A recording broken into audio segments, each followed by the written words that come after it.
Hey, welcome to another edition of the Chicago Smart Podcast. So now it's finally time for me to record the smart part or what the smart part is of my podcast. So for the last year or so, I've done nothing but baseball and sports and Chicago sports and some national stuff, depending on what the story is in general. I never really got into the wrestling part of my podcast. I wanted to make this a Chicago sports or national sports in general podcasts, but also include the wrestling aspect of it. Um, for those who know me, know that I am a humongous wrestling fan. I've been one for a very long time, but I didn't want to rant and rave on a weekly basis on something without giving it the proper time to really think about what I want to talk about. I mean, yeah, it's been a year, but a lot has happened in a year from last year's WrestleMania, right before WrestleMania tour, this year's WrestleMania. And for those who follow wrestling, know that this year's WrestleMania comes with its own set of trials and just trials. I guess the best, for lack of a better word, right now, just trials and problems. But I want to go back before I even get into the to how I feel about the state of wrestling in general. I want to kind of take you back to the beginning to the beginning of this podcast. So when I was originally thinking of doing this podcast, it originally was going to be wrestling and horror movies. You think, how do those two coincide with each other, right? Well, I'm going to give you guys a brief little thought on that, right? Like what that looks like, and maybe not so brief. And I might make this wrestling podcast a two-parter because I have a lot to say, and I don't know if I'll have the time to really express all my thoughts and feelings about it. But like I said, when I originally was thinking about doing this podcast, I was thinking of doing wrestling and horror movies.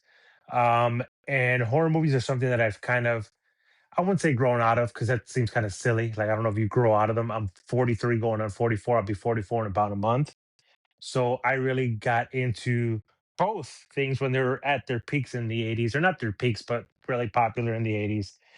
And how do they coincide with each other? Well, just this thought, right? And I'll leave you with that thought is that with each wrestling event or each things that you see, right?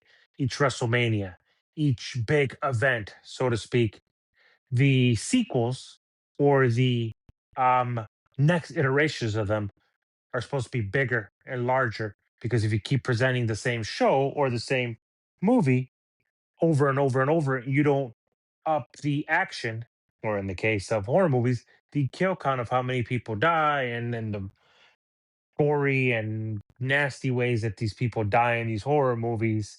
At least when I came up watching them, um, people were going to get bored, and like, well, I've seen that already, right? So a fantastic example of that is um, Mick Foley falling off the Hell in the Cell cage in 1998 when I was 16 years old. There already had been a Hell in a Cell with Shawn Michaels and Undertaker at the October pay per view Bad Blood in 97. Shawn Michaels fell from the cage, but not from the height. He was hanging from the thing. For those who've seen it, he was hanging from the side of the cage. And basically, this guy basically stomps his hand. Undertaker stomps his hand. He falls.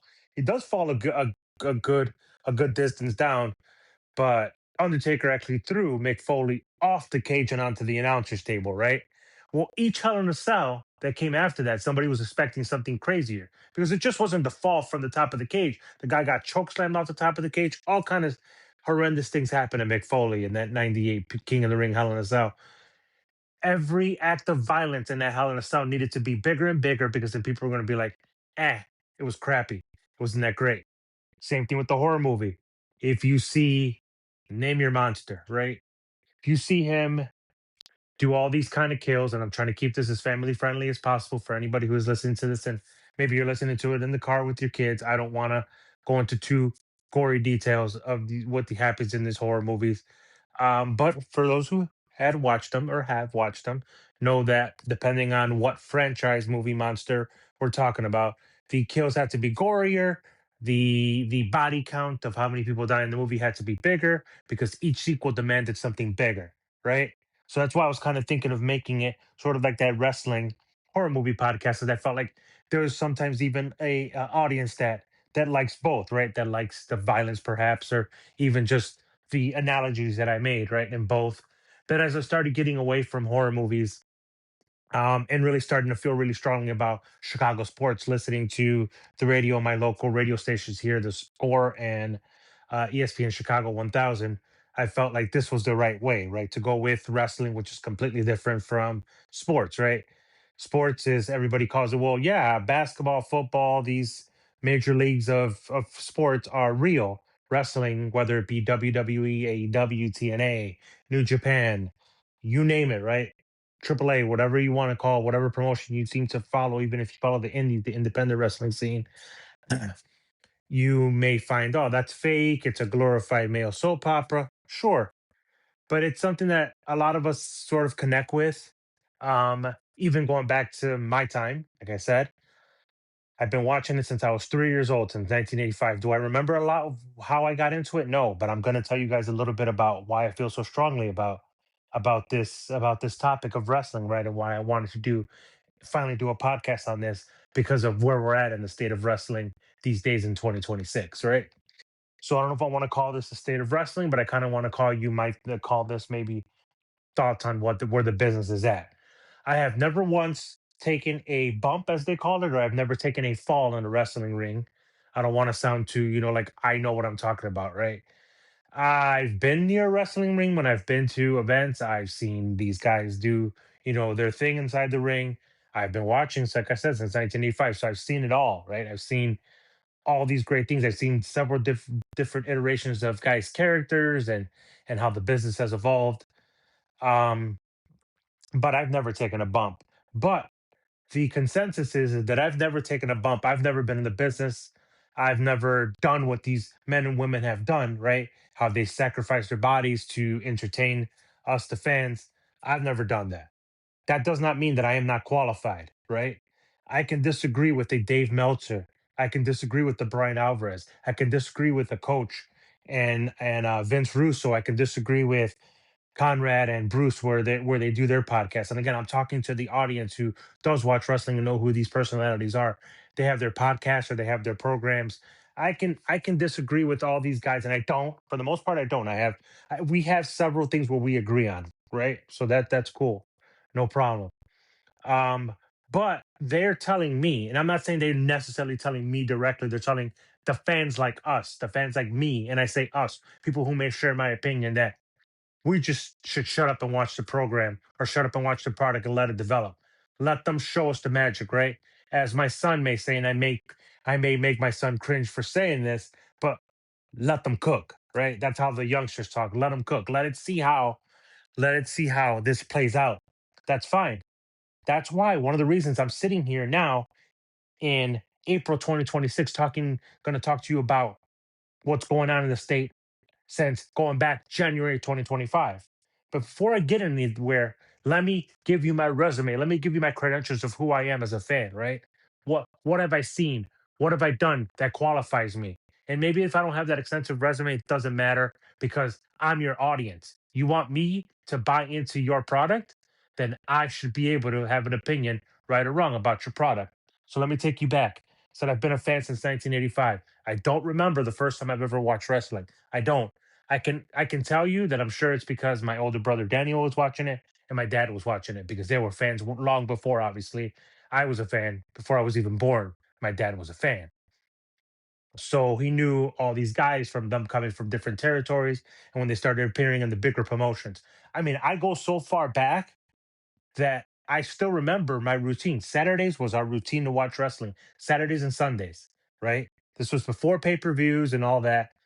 Saturday mornings. I remember this like so simple.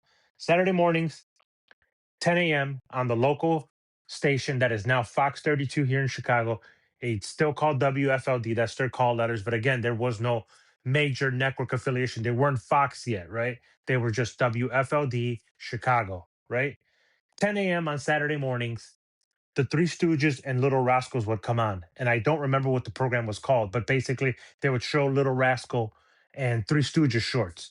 So I literally watched cartoons from probably like 7:30, maybe when I would wake up, to 8 in the morning.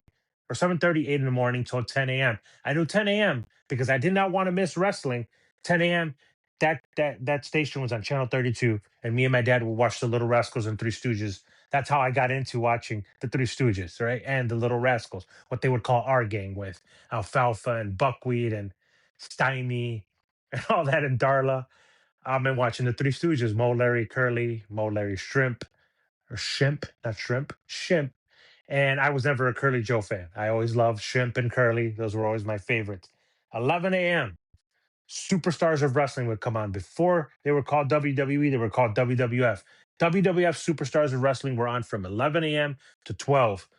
You probably saw one good, feature match. Everything else was squash matches, like where it was a really popular good guy, right? Or face, as they're now called, right? I would call the good guys the bad guys. That's how I understood them, right? And based on the reaction, based on what my dad and my brother would do, I knew who were the good guys and who were the bad guys based on their actions, right? Superstars of Wrestling, I got used to listening to Vince McMahon, the living legend Bruno Sammartino, and of course the future governor of Minnesota, Jesse the Body Ventura. And I do a really bad impression, but I'm going to do it here anyways, where he'd be like, "There you go, McMahon. There's your champion, McMahon." And that's what I got used to listening to. And Vince McMahon saying, "What a maneuver." And then, Bruno wouldn't really talk a lot unless during the replay he would kind of describe it. I'm not going to do a Bruno Sammartino impression because I do not want to disrespect that man. God rest his soul.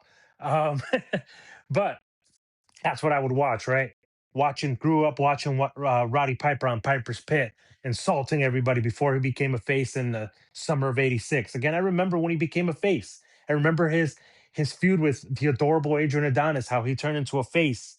He was a bad guy, and all of a sudden he turned into a face, right? Roddy Piper, of course, everybody's Superman, Hulk Hogan, the Macho Man Randy Savage, who for whatever reason I couldn't understand he was a bad guy, but there was something that attracted me to his character. It wasn't his wife because at the time I was only 3 or 4 years old at the time. So it wasn't like I can probably appreciate a pretty girl, but I wasn't into girls at the time.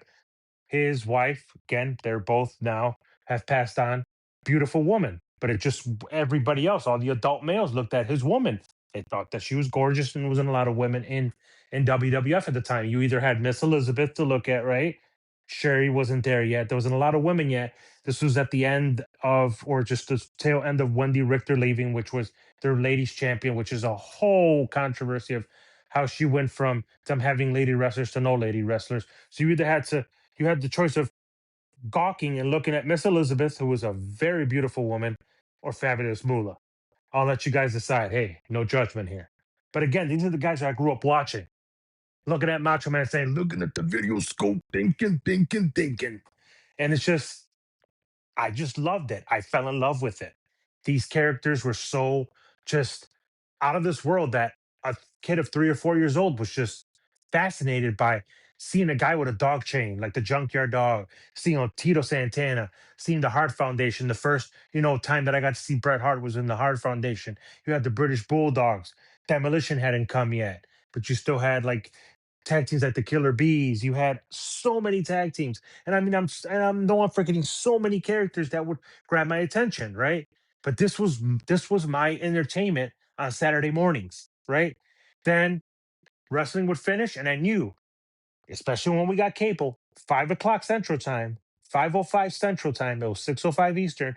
NWA World Championship Wrestling would come on, and that was so different than what I watched in the morning. People could call it cartoon like. It was more family friendly. Not to say that NWA was so rough. It had that entertainment value in it, but it was more serious in a lot of tones. I mean, come on, to go from Hulk Hogan in the morning, which was almost like a Saturday morning cartoon, right? Very light, very family friendly. And a lot of stuff did happen that weren't so family friendly sometimes, especially. I remember some instances. And again, I really want to talk about all that stuff. Maybe not in this session, but another podcast session. But Ric Flair, man, like styling and profiling, woo, custom made from head to toe. Alligator shoes, the custom made, suits, him having his rap out there with Tony Schiavone, and just, my God, just he was awesome. Like he was so cool.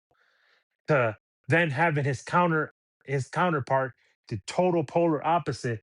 of the American Dream, Dusty Rose, baby. Sweeter than sapphire. Yes, that's right, baby. That's right. Sweet Sapphire. And that came much later on, right? In WWF when he had Sweet Sapphire. When he was on Hard Times, baby. Hard Times. Playing Funky Like a Monkey, if you will. The American Dream, Dusty Rose. Come on, man. Like everybody does Dusty impression. Maybe mine is not the best, but and that's how I remember Dusty Rose, man. Like the guy did not look like an athlete. The guy was pretty large. And I don't want to call him fat, but he was a large guy. But man, he could go and he had charisma. For what he didn't have in sort of body wise to look like Hulk Hogan, the man had charisma. He had more charisma in his pinky than most wrestlers have in their entire body. There's never ever going to be another Dusty Rhodes. That's it. Watching the Road Warriors, which they were so scary. I remember watching them when they were in the AWA, which is another promotion I used to watch with my brother and my dad. The Road Warriors, um, Arn and Tully Blanchard, or at that time it was Arn and Ole, right? The Minnesota Wrecking Crew, right? Nikita Koloff, um, Magnum TA before he had the accident. Who can forget gorgeous Jimmy Garvin coming out to Sharp Dressed Man by ZZ Top with his wife at the time, which I didn't know who was his wife. It still is his wife.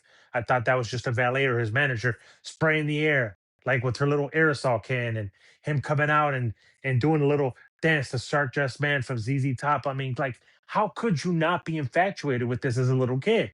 Like, wow. Like, this is so cool. These guys are so larger than life. And listening to Tony Schiavone and David Crockett, who used to be the announcers for the show. And it was so cool. The Rock and Roll Express, the Midnight Express, like it was wrestling just galore. Then watching AWA on Sunday afternoons, they would come on in Chicago. And of course, who could forget World Class Championship Wrestling, where I first saw the Freebirds, where I saw the Von Erichs, where I saw the Missing Link, where I saw Bruiser Brody. Like I saw so many guys in world class. Iceman King Parsons, and I'm going old school for you guys. So you new school people won't know what the heck I'm talking about. But these are the guys that I grew up watching, and it was just so it captivated me as a little kid. That was my first love before I discovered baseball and any other sport. That was my first love. That was just my first love. If I was lucky enough, or if we were even fortunate enough to have a Saturday night's main event every month, that was just so cool. Again, I'm 4 years old. I'm staying way past my bedtime just to watch wrestling, begging my mom to let me stay up with my brother because my brother was stale. My brother was a teenager at the time, so my brother's 7.5 years older than me. So my brother was about 12, maybe, or so, 11 or 12 or so, when I'm talking these times I'm talking about, and being able to watch Saturday night's main event and watching Jake the Snake Roberts and watching all these guys, and when before NWA started doing Clash of the Champions and stuff like that, they would have their superstars in the superstation. So it was like specials on Saturday that they would show every couple of months, and there would be like all feature matches, all basically even matchups. Like this is where I'm coming from. Like I watch wrestling. If there was wrestling on, I was gonna watch it. And then I was there in the time of MTV. So sometimes some of these wrestlers would come on MTV. It was so crazy. We had cable, so we had access to Superstation TBS to watch NWA, and we had USA to watch primetime wrestling with Gorilla Monsoon and Bobby the Brain Heenan, and just these are all the guys and girls that I grew up watching, and I became a fan. And I was hooked. I was hooked. They had me. They had my 4-year-old brain thinking that all these things were true. All these guys were real. When Macho Man went ahead and hurt Ricky Steamboat's throat with that, well, it wasn't an elbow drop with the bell. It was after he put his. I remember he put him over the guardrail and then dropped a axe handle right on the back of his neck so he could basically slam his throat against the guardrail. And Ricky Steele's grabbing his throat and he's flailing around and they're saying they gotta open up his throat to get some air because he's choking. Like they're selling you the story, right? How could you not? How could you not hate Macho Man after that, right? Like I hated him, but there was just something that just was like so cool and captivating over him, right? Or about him, I should say. It just was so cool to watch this as a little kid, and it captivated me. And my dad would laugh because I think my dad knew that this was all scripted, but I don't think he wanted to let me in on the on the joke or the plan, right? That this all may be a little make believe, right? It just, but again, you believed as a kid because it just you couldn't help but believe that these larger than life characters were real, that they were having these real conflicts, right? That Dusty Rhodes really got jumped by the four horsemen in a parking lot, got his arm tied to his truck, and basically had his hand broken. They didn't show it, but they sure insinuated it when they tied his hand to that truck, and then all of a sudden it goes dark and you hear him screaming. Or when they came in the cage and they broke his ankle. They came off the cage and they broke his ankle. Like, it's so captivating. How could you not fall in love with this business? How could you not? Right? I mean, we all played wrestled. I know I did. And it was so cool to do all these things, to learn how to do the figure four, and to do all these kind of crazy things. Like, I made championship belts. I'm not gonna lie. I was that big of a nerd that I would make my own championship belt out of cardboard and aluminum foil. This is the kind of relationship, the kind of love that I've had for this business, right? Like I've done for baseball and basketball and football, because you get captivated by these stories. But they're stories, right? It's I mean, and I think that's fair to say, right? It's a male soap opera, and though there is females in it, I think that some females do get into it too. And I know there's a lot of females that get into it. There's a lot of podcasters that are females because they fell in love with this business the same way I did. And maybe in different years, they came up differently. They saw different things, right? But I'm talking about going through what they call the golden age of wrestling, to what they called the new generation of wrestling, where it wasn't cool to watch wrestling anymore, 93 to maybe 96, to then going to the Attitude Era when I was a uh, freshman in high school, right? Going the beginning of the Attitude Era, I was a freshman in high school. There was Degeneration X. I was starting to learn about authority and being an anti-authority and all this cool stuff. So it really spoke to me in those different eras of my life, right? When it wasn't cool to watch wrestling after everybody had stopped, and the steroid trial and all the things that had happened to all those guys and girls that I talked about from that golden age, from that rock and wrestling, from say 83 to like, well, still like 89 or 90, right? Fall in love with the Ultimate Warrior, not knowing who to cheer for at WrestleMania 6 between Hogan and Warrior, right? I mean, there's so many stories that I can tell just from those times, and probably I could probably ramble on for an hour and maybe more than an hour, but all these great stories and about all these great things and my thoughts on that. And that's what I want to do here. Right. But I kind of want to fast forward. Right. These are the relationships that I had with these characters and these promotions. Right. And some of the promotions started to go away. AWA. By the time it went away, I didn't even know how to find them. I knew that they were on ESPN, but I really didn't care anymore. All the characters that I wanted to see from AWA were either already in NWA, WCW once they turned into WCW in '89, and WWF, right? Rick Martel was gone. Kurt Hennig was now Mr. Perfect, which that name suits him so well. Ravishing Rick Rude. And again, I know that I'm going to forget so many from that era. But fast forward, right? There was a time that I just stopped watching wrestling. And it was probably right around the time of 2005. I mean, I watched it, but I wasn't really such a big fan. I kind of kept up with it through the magazines. I, of course, would record the Monday Night Raws and the SmackDowns, but it just wasn't really attracting me anymore like it did. And it was like a slow period for me. And again, a lot of things were happening in my life. By that time, I already had a job. I mean, I had a job since like I was 16 years old. But again, that attitude era made me want to record. And again, I'm going to date myself.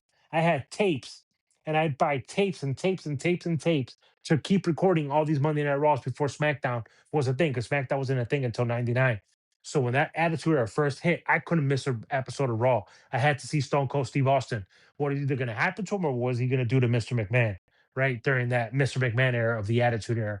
I had tapes and tapes and tapes that I had that I would put in my VCR that I got for my 15th birthday from my mom. She bought me a VCR so I could keep recording all these Monday Night Raws. And she couldn't basically watch anything else because the VCR we had in the living room, my mom knew that I was going to use it to record wrestling. She wanted to watch like her soap operas, her other programs, and she couldn't change the TV. Right? We didn't know how to do that yet.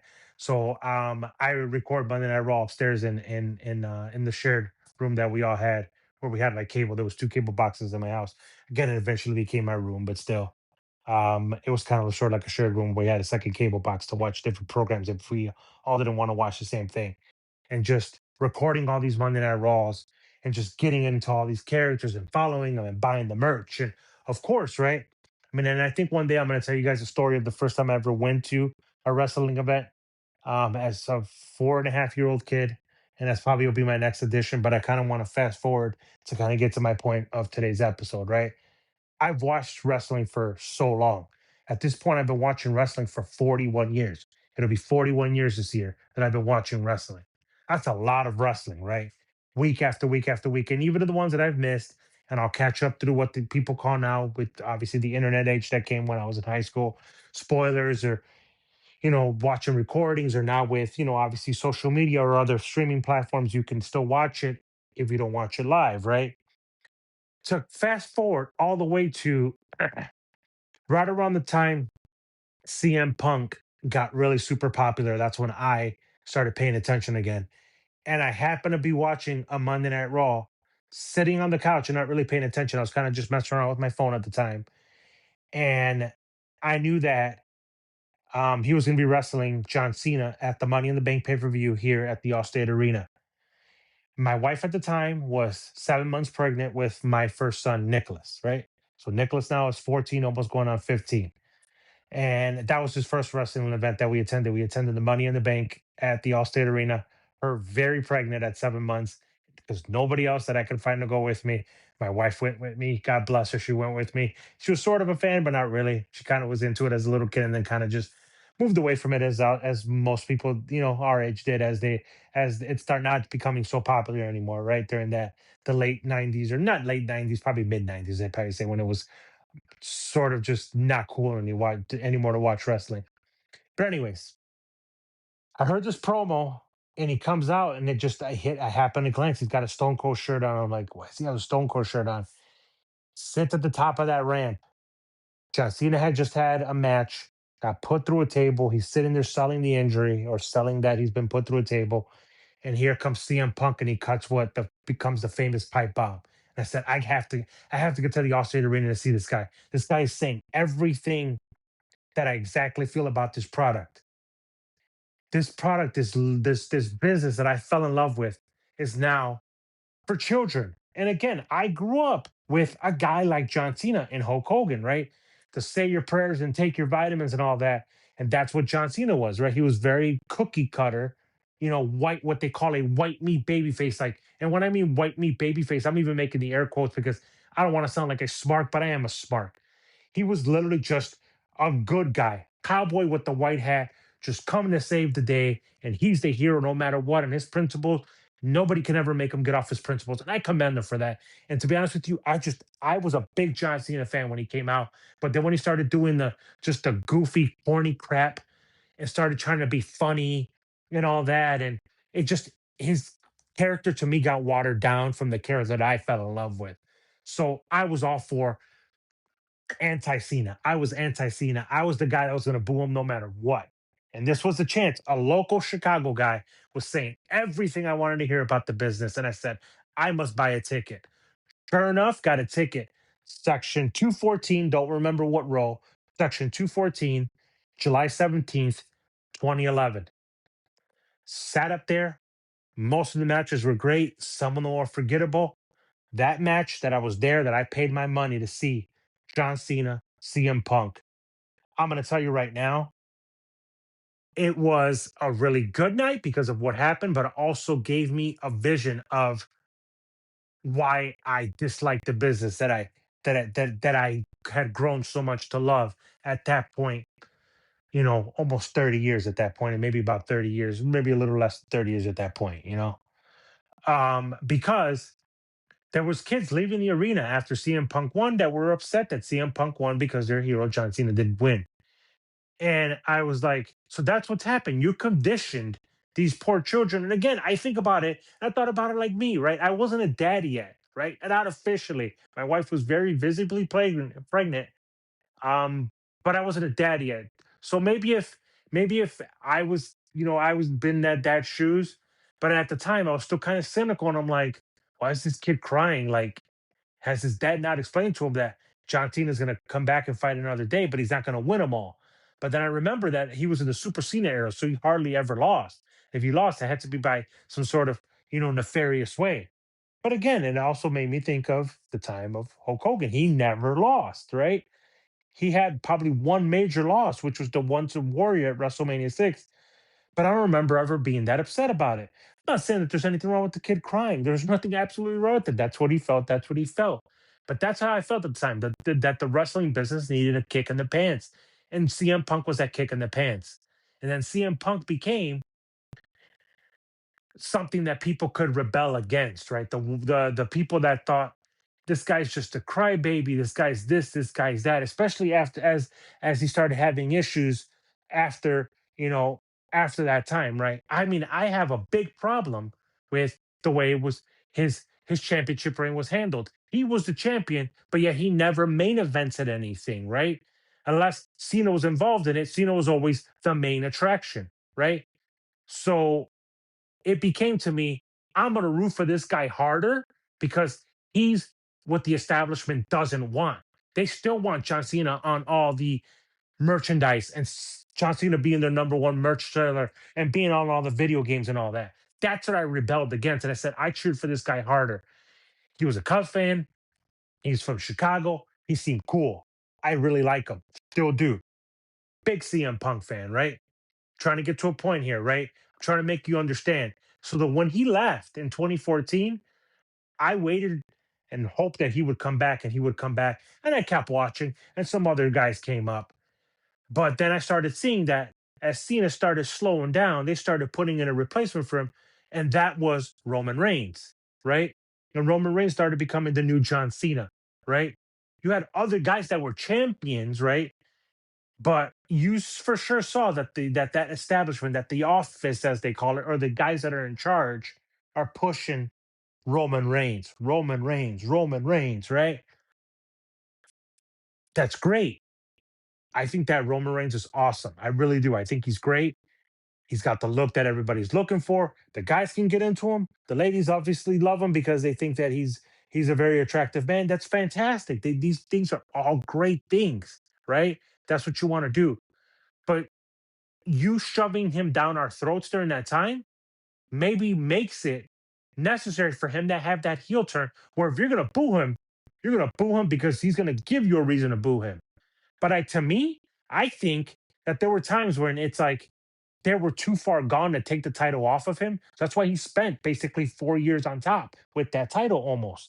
And I think it was about 4 years before Cody defeated him, right? A few WrestleManias back, right? But we keep getting these Hogan replacements because it's like, well, you were never in the plans. We're only going to push. And I'm not to say that CM Punk did not get, that attention. He did. He made it on the cover of video games. He got a lot of attention. But again, there was also a lot of little things in the background that were working against him. And I'm talking about AEW. That AEW thing, that thing stinks to high heaven. I don't care what anybody says. Because if there's an NDA that he signed that, by the way, wasn't an NDA that he asked for, it was asked for by the other party, I'll get into that one day. I don't want to go to weeds about that too much, about the AEW situation. But you keep shoving them down our throats that it becomes the fact that there's two camps going into this WrestleMania. There's a CM Punk camp, there's a Roman Reigns camp, right? But before I get into all that, let me even just go a little further, right? You have guys that the fans obviously want to see, but if they're not in your plans, or if the office doesn't see them in your plans or their plans, they're not pushing these guys, no matter how hard the audience wants them, right? We've had Daniel Bryan's, and I know Daniel Bryan or Brian Danielson, however you want to call him, he has some injuries with his neck. So there was times that maybe his reign should have been longer, right? So that beating that Cena took at SummerSlam 2014, I have no doubt that beating that he got no offense against Brock Lesnar, that would have been Daniel Bryan. Fine, right? Because Brock is coming off of ending the Undertaker streak. But again, they keep going to the well with these guys, and it's just like we want to see something new. That's why we're stuck at what we're stuck at for this current WrestleMania. But I'm being told that after all of that, after following this product for so long, and again, I know that there's people, I've never been to a WrestleMania, and I know that WrestleManias have always been expensive, not as expensive as the ones lately, but I know they've been expensive, right? I've never had the money to go to one. It doesn't matter that that every time if they come to Chicago or anywhere near Chicago, going into Indiana or even traveling to another state to closer to if they're Wisconsin or Ohio or somewhere, I don't care if I buy all the merch and I buy everything and I'm whatever, I'm a shareholder and I invest in their stock. I'm not saying that because of all that I should have an opinion, but I think that my opinion does count. So I know there's a lot of people that feel the way that I feel, right? That right now, currently, we're being told, oh, you guys don't understand. You guys live in your mother's basement. You guys have never probably ever been with a woman. They're accusing of being basically, and I'll say it, folks, being virgins, right? Well, go touch grass. Well, then how does that apply to me, who is a married man, who has two children, who doesn't live in my mother's basement, who sometimes does record sometimes stuff in my basement because it's just easier and I don't want to disturb my family having these rants and raves over wrestling in this case or sports. But right now, I'm not that. I'm not that, right? The kids are not home right now, so I can record this. My problem is that I'm being told that I just need to sit down, shut up, and give me your money, right?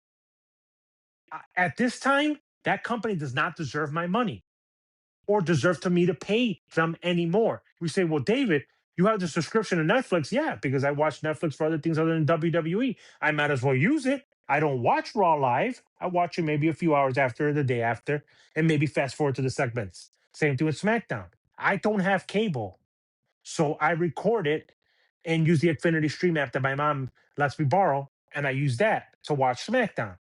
But obviously, everybody knows that you can find other ways to watch SmackDown. I'm not going to go there, right? There's other streaming things that you can watch SmackDown through. Same thing with the pay per views.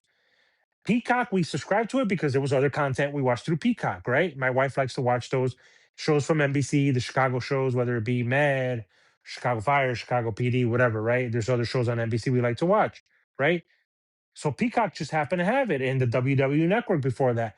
I paid for the WWE network. And it was fine. It was $10. And you had all the old pay-per-views and the new pay-per-views and other content they would give you. That's great.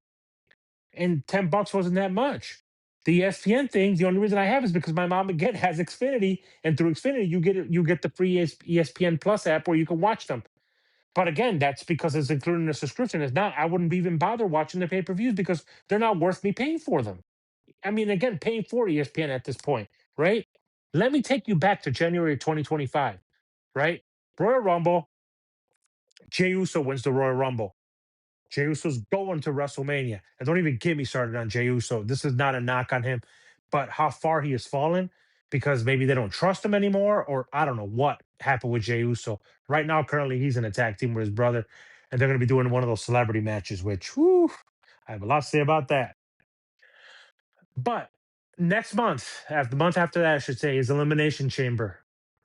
Before all the Elimination Chamber takes place, a week or so before Elimination Chamber, The Rock comes out on a SmackDown. They announce he's going to be there. Ratings going to go through the roof because it's The Rock. He's never on TV anymore, right? And we all know what position he holds now in the company, right? Where he stands in the company.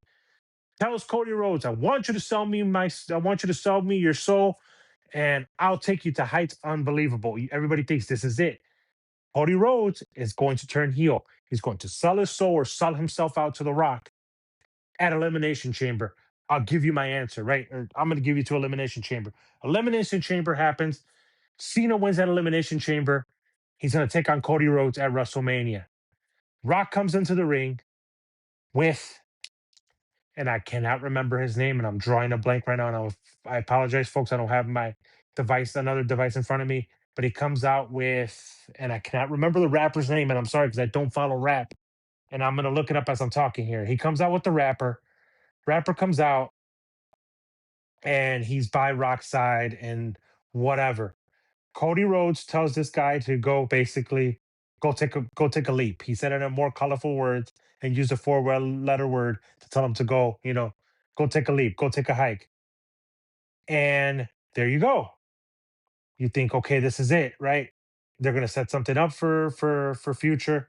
All of a sudden, this guy goes to dab him up, and he doesn't dab him. He's this guy. I'm sorry, John Cena goes to dab up. Sorry, I'm trying to look this up here. Let's see. So he goes to dab up John Cena. John Cena goes. He does this look. and Brock does this cutting motion over his neck.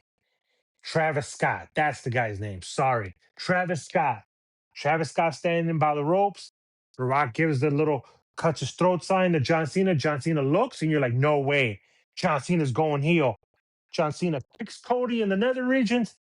He drops him, and they proceed to beat this man down. I mean, they beat this man down. They bust him open. And here comes Travis Scott with the most hardest slap I've ever seen. That he popped this guy's eardrum. And all of a sudden, everybody's talking about it. John Cena has finally done the one thing that we didn't know he was ever going to do. This turn is going to be bigger than Hulk Hogan. The only problem is that John Cena's already told you that this is his final year. So you're telling me for the final year in the company, your biggest baby face of all time, arguably next to Hulk Hogan and Steve Austin, your biggest baby face, John Cena, you're going to turn him heel. And you're like, he's going to spend the entire year, he's going to be a heel his final year. Okay, I'm going to bite. Now you got me interested, right? And I was already interested before. Now I'm interested. Now you got me, right? You've got me. This man proceeds to not come out for 2 weeks because, again, I think at the time he had other commitments with Hollywood. I don't know if he was filming a show or a movie. He proceeds not to come out for 2 weeks. There's no answer from John Cena, but they're building this up. And I believe he comes out in Europe, and I want to say Germany, and I apologize if I have the wrong country in Europe, where he finally made an appearance. And you're thinking, he's going to come out in some sort of different outfit or maybe more corporate looking, some sort of presentation change. Nope. Same colorful t shirt with the last time is now, right? Because that's the merch he was wearing. The jorts, or in this case, I think they were like khaki shorts or the shorts. Same presentation, but you got an angry John Cena who's scouring now and insulting kids. Hmm. Yeah, no, wasn't feeling it. Wasn't feeling it. Wasn't feeling it. And he tried. I'm not gonna give the man too much grief. He did try. But Cena's not the best actor in the world. No offense, you know? He's not the best actor in the world. But he does try. And as much as they want to try to make him a heel, they're not trying too hard. In my opinion, him scouring and him saying nasty words and saying ooh things to people like, oh, I can't believe he burned that guy like that. It was still the same John Cena presentation. Same music, same presentation, same John Cena. No change, right? There's no change. I wasn't asking the guy to shave his head, right? And again, everybody made fun of this bald spot. I have a bald spot. That's why my head's shaved because I lost my hair a few years back. So now I just shaved my head. I wasn't asking for the man to come out bald, but give me a different presentation, right? And if it doesn't get any worse, Cody loses the title to him at WrestleMania, right? Because The Rock doesn't even show up. It's Travis Scott that shows up again and causes a distraction. Cody Rhodes loses his championship. John Cena is your champion. Now he's the never seen 17-time champion. He broke Ric Flair's record. And as much as he tries to act cowardly and back up from fights, I'm not buying it. The man is not putting his effort into being a heel. I'm sorry. I didn't buy it. It was crap, total crap, because I expected a different presentation in the same presentation. And they're trying. Something happens with Travis Scott, which John Cena, who is ever the consummate businessman, what a fantastic businessman he is. And I'm not saying this to be facetious, I'm not, because he is. He says nothing wrong and doesn't ever say. He just says it's inconsequential. It doesn't matter. He's not going to speak about it. But basically, Travis Scott flaked. Travis Scott was supposed to be involved in the storyline. I don't know if The Rock was ever supposed to be involved. I don't know if The Rock liked that they didn't change the presentation. I can't speculate anything. I'm just giving you just examples of why The Rock didn't show up. Apparently, The Rock wasn't supposed to be involved. And The Rock wasn't supposed to be involved. It was supposed to be about The Rock. Then why was The Rock the one to initiate the heel turn? It makes no sense. So somebody's not telling the truth. One day it'll probably come out. Will it matter then? Probably not. But Travis Scott flaked. I'm guessing instead of John Cena and Logan Paul, it was supposed to be John Cena and Travis Scott against Cody and Roman, right? Or whoever it was, and I forgot who it was, and I'm sorry. See how much the storyline really it didn't really matter to me? Again, this is no knock on Logan Paul. but you had somebody in there who you allowed to be part of one of the biggest heel turns in the business, and he flakes on you. And I'm supposed to sit here and just buy it all, just hook, line, and sinker. They come here last June, past June. They came here to the Allstate Arena for a SmackDown. I know my cousin went with my cousin Andrew and his sister Serena went right to the SmackDown in June, I believe it is that they came. Them tickets were astronomical. I'm not going to pay almost $350 to sit in the nosebleeds at the Allstate Arena. I want to go. So do my two kids want to go. Maybe my oldest one, maybe my little one. My little one may not want to go. But again, these ticket prices are so astronomical, and you're supposed to tell me, like Triple H says, just watch and see. Well, I've watched, and I don't. All I see is crap. This is all it's been for the last year. It's been crap. You've been telling me I'm going to sell you the storyline, and guess what happens? Nobody wants to boo John Cena, so we just turned him face. You really expect me to buy that crap? One, you guys didn't try. Two, I don't think he really, his heart was even in it, right? He came and he basically apologized, and it was, oh, well, all is good now. I apologize. Right around SummerSlam time, which I believe was August. I'm sorry. For the last, 6 months or so, I've been acting like just a total creep. I'm sorry, guys. Okay. I want to be back to being your friend, and I want to be the friendly John Cena. And then finally, he has his matches. He's back to being a face. All things are forgiven. Cody Rhodes forgets that this guy busted his head open, dropped him, and basically stole this title, and all is forgiven. So Cody Rhodes looked like a complete jerk. And John Cena, in my opinion, also looks dumb. They made him look dumb. The whole storyline was just 6 months of crap down the toilet. Biggest heel turn that you could have had, and they should have executed it a lot earlier before this man retired, right? Fast forward a little bit. Everybody didn't like the way Gunter took him out. That's fine. If you're going to have Gunter take out John Cena like that, then make Gunther count. If he is the career killer, make him count. No, they've done nothing with Gunther. Nothing, right? He ended AJ Styles' career and then nothing. Biggest show of the year. Now he's fighting Seth. Because again, I get it. Injuries happen to Braun Breaker and to Bronson Reed. So maybe those are two guys that could have been in the mix to fight Seth Rollins, right? But you're telling me that you just expect me to just sit back, shut up, and watch because you don't know. You've never taken a bump. But when somebody like a Bully Ray or somebody else that's been in the business, and I'm using Bully Ray because that's the first guy that came to my mind, says anything, well, shut up. You don't know what you're talking about. You're just an old head. You never drew any money. You don't know anything. Shut up. So that's why I have that sort of similarity between sports, right? Chicago sports, baseball, football, whatever, national sports, and wrestling, right? Where does those two things meet is the fact that us fans don't have a voice anymore because if we speak up, we don't know what the heck we're talking about, right? To use a good analogy on sports, NBA. Charles Barkley is an old head because he doesn't know anything. Charles Barkley only knows about his era of basketball. He has no right to talk about basketball during this era. So now you're not qualified to talk about basketball, wrestling, or any other thing unless you've done it. But now when you've done it, you're not allowed to talk about it either. So what is it? Is it that I'm not allowed to say anything because I have 40 plus years of watching wrestling and I just don't know anything? And I just don't understand what it takes? Look, injuries happen for Zorn. When an injury happens, it happens, right? There's nothing you could do if an injury happens and it takes out a superstar, right? And plans have to change. But when you're feeding me garbage and you expect me to just take it, it's just not going to happen, right? Fast forward to this year's WrestleMania. They lost. They lost confidence in Jey Uso, so they had him out there yeeting, yeeting, yeeting, yeeting, and then all of a sudden, nah, we're good. We lost confidence in you. Why? Why wasn't the guy champion for longer? Why did they just do him like that? Right? So he's back to being a tag team, right? Gunther, we didn't even know he was going to be participating in WrestleMania until a few weeks ago. This somehow sets up, perhaps, a future match with Brock Lesnar at SummerSlam because I think SummerSlam's in Minnesota. He may retire Brock. But again, those are just rumors. I don't know anything yet, right? These are just rumors that are floating around, right? Because now Heyman owes him a favor. Sure, okay.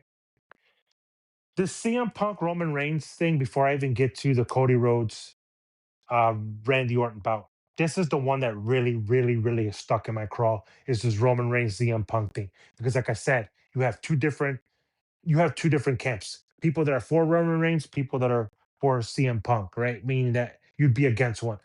Let me break it down here for you. I am a father of two.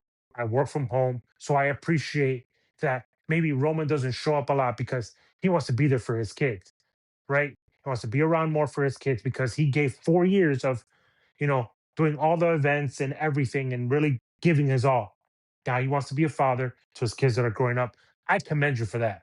I commend you for that. That is wonderful because your father and your uncle and all of your Samoan dynasty, they had to sacrifice time with their children and time with their family to give to this business. So you want to try to be more there for your kids. That's wonderful. I commend you for that. That is great. That's fantastic. But I'm sorry, he sounded a little corny when he came out and cried about, well, when you went on your little podcast with your friend and you said that I was the future of this company, you made it harder for me. And I'm paraphrasing what he said around here for me. Really? Because it doesn't matter if the man went on 100 podcasts. Vince McMahon was going to make you the man no matter what anybody said. You sound stupid that for him, right? And I don't think anybody wrote it for him because guys like him and Punk do their own promos. I'm sorry, right? The fact that you slammed this man through a table and he's laughing at you, it makes you look weak. Who wrote that? Ask him to do that. And this is coming from a CM Punk fan. You dumped the man through a table and he's sitting there laughing at you. That the announcers acknowledge it. Is writing this and expects me to believe that if CM Punk loses to Roman Reigns, it's not going to seem dumb and you expect to see Roman Reigns around. Is he going to be around if he wins the championship? I'm not saying he has to show up at every Monday Night Raw, but is he going to show up more frequently than every month, once a month, right? Am I going to see him twice a month, right? But that would be like, out of the 2 weeks out of the month, he's not going to be there, right? But he's there bi-weekly, every other Monday Night Raw, right? Cool. I'm not I'm not opposed to CM Punk losing. That's fine. It's whatever. He lives to fight another day. I'm not hooked on that. What I'm hooked on is the way they've written this storyline that all of a sudden Punk is this big crybaby who didn't get what he wanted and he just cried and cried and cried and cried. Well, when you don't have the backing of the office, I don't care who you are. They're not going to push you. I don't care what anybody says. I don't care what anybody says. You were the golden boy, and that's okay for you to be the golden boy. But for people to keep coming out with this low hanging fruit, well, you left. That's what you do. You leave every time you don't get your way. You leave. Why would the man sit there and kill himself to try to climb a ladder that just it keeps getting higher and higher and higher and higher and higher, right? Seth Rollins says, "Well, he was my friend. He was no longer my friend because I tried to reach out to him. He didn't want nothing to do with you." Why? Maybe because his lawyer said, don't talk to anybody within WWE, especially after that lawsuit. Nobody understands that maybe Punk didn't reach out to these people because maybe he just didn't want to just dig a hole deeper than what he is. And again, I don't know the man. I've never talked to him. I'm just giving you a fictitious scenario. Maybe he reached out because I'm under better advice. He'd rather not talk to these people. Or maybe he just got so disenchanted with wrestling, he didn't even want to think about wrestling. He didn't want to watch wrestling until AEW reached out. And by the way, that AEW thing, I'll go into a whole other thing about that, how he got there. Because he was made an offer right before AEW even became a company. They wanted him to be one of the bigger guys that they hired besides Jericho, right? Like one of those faces that they could put behind the company when the company was being launched in 2018, right? But this low hanging fruit of he beat up my friends, this happened, blah, blah, blah, blah, blah. Try something new because it sounds stupid. You said what the other guy just said, right? I don't know if you guys have ever watched the movie 8 Mile that Eminem was in. This was years ago, right? And when he was doing the rap battle, and he basically said, "Hey, idiot, you just said the same thing the other guy just said." That's basically how I felt. Find something new because the low hanging fruit of, well, I only let you come back because they asked me if you can come back. If they're asking you if somebody could come back, if you guys could work together, I get that because they don't want to alienate you as one of their bigger stars. But don't go out and say that because it makes you seem like you're whiny. And it sounds really stupid and really whiny. It just whoever's telling, or I was telling, but I feel like it was just kind of stupid, right? And it made him look weak when he said that things about his dad, that he was going to bury him next to his dad. From a CM Punk fan, again, let me remind you, why didn't Roman just drop him? Why didn't he drop him? Where's the story going with this, right? It doesn't matter. Next week, we're going to find out where they're going to go with the story. Everybody has their dream scenarios of how this can turn out. That Punk you know, may turn heel and may double cross somebody, and he's going to end up with The Rock, or somebody else from the Samoan dynasty is going to turn on Roman, and Punk is going to retain. I don't know what's going to happen. I'm going to watch because I need to find out. But this storyline really grinding my gears the way that they made Roman Reigns come out. He came out looking soft, in my opinion. He came out looking a little soft. And I don't know who allowed that. This Cody Rhodes, Randy Orton thing writes itself. And I'm sorry that you want to get Randy Orton booed, but it's going to be kind of hard for you to get him booed when he had every reason to do what he did to Cody.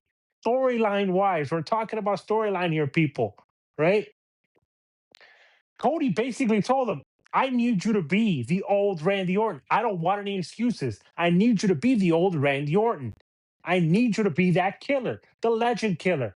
So he basically said, oh, okay, that's what you wanted. That's what I'm going to give you, right? They were doing fine. They had the history of 20, almost 20 years, you know, of that. Hey, when are they finally going to get in the ring, right? Student versus mentor, right? He was his mentor when he first came into Legacy with Ted DiBiase Jr. You had the story written in itself. Why bring in Pat McAfee, right? Why bring him in? Because you want to move more tickets. They're not moving enough tickets. You guys are not moving enough tickets because you're not giving anybody reason to buy your tickets. One, they're super expensive. So if you unless you live in Vegas, I know that those European fans come from everywhere. They support you guys, but here in the U.S., you're going to get people, a family of four. We're going to say because most average is a family of four to pay upwards of $3,000 a ticket, plus flight, plus hotel, plus you're probably going to want to buy concessions, or the kids are going to want to go to a meet and greet, or the kids are going to want to do something, right? Some sort of WrestleMania activity, and you expect people to just shell it out in the economy that we're in, even if we were in a great economy, that's a lot of money to ask somebody to shell out for wrestling. That's tough. That is so tough. So let's bring Pat McAfee in. And by the way, no disrespect to JBL, he said that Pat McAfee does not have go away heat because he has good heat because people are talking about it. Oh, so if people weren't talking about it, it would be go away heat. And this is not a disrespect to say, oh, JBL, you're an idiot. You don't know. No, no. I think he just has it wrong, and I'm gonna disagree with him. I'm just gonna wholeheartedly disagree with him. How are you going to tell me that that's not go away heat? What does Pat like? Just it doesn't make sense. What is Pat McAfee gonna do for the story? Then all of a sudden we see Jelly Roll come out, and then there's news that it's going to be Jelly Roll and Cody against Randy Orton and Pat McAfee next month. We're not even past WrestleMania. Why are you planning for a storyline that is going to happen in the future involving more celebrities? And yes, David, as you may say, celebrities have been involved in WrestleMania forever. Mr. T was in the first WrestleMania. No, you're right. You're right. And there was a lot of issues that came with Mr. T being in WrestleMania, right? And I can probably get into all that. And I'm probably going to get into all that, right? There's probably going to be a part two to this from the celebrity aspect of it. But at this point right now, just to kind of put a little pin in this, right? Of this conversation is stop with all the celebrity involvement. I get it. You want to bring new eyes to the product? That's great. Or different eyes, right? You want to bring guys that you already got guys like me, right? That are wrestling fans forever. Now you want to bring in a casual fan. You want to bring in somebody that maybe likes a rapper like Little Yachty, or likes a Travis Scott, or likes a Jelly Roll, or loves to hear Pat McAfee just rant and do his thing, right? That's fine. But when you involve them in major main events, I'm sorry. There's a whole host of problems in that, and it's not going to move tickets. People are dissatisfied. They know they're dissatisfied. So now you get Pat McAfee to go out there and be like, hey, we know we suck. We understand it sucks. And I'm telling you why it sucks. Why are you doing that? Why are you placating to us? Make the product better. Don't go out there and say the product sucks and then try to placate to us. Oh, we know it sucks, so we're going to send somebody out there to say it. Or he was inserted in there by Ari Emanuel because he has control. So you're telling me that at some point, what Kenny Omega even said, which Kenny Omega said, look, I respect Logan Paul for what he does and the time he has put in. But at some point, you're going to see a Logan Paul in a main event for a world championship against another celebrity.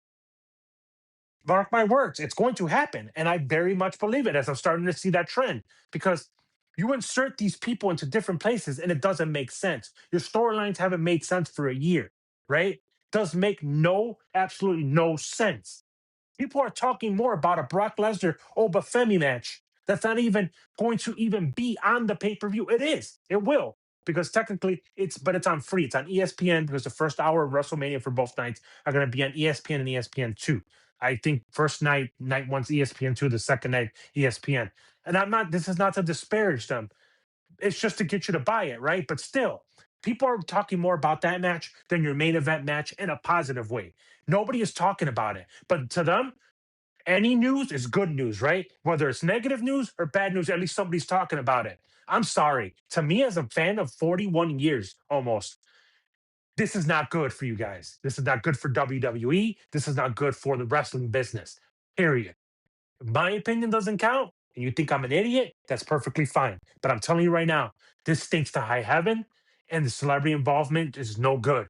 And I'm going to do a part two about why the celebrity involvement, even going back to WrestleMania 1, can cause problems because we already saw it last year with Travis Scott. When you get somebody who's a big superstar and doesn't want to commit to doing something, all of a sudden they think that this plain wrestling is just going to be just play. It's going to be fun. And you don't have to put the time and the effort into it.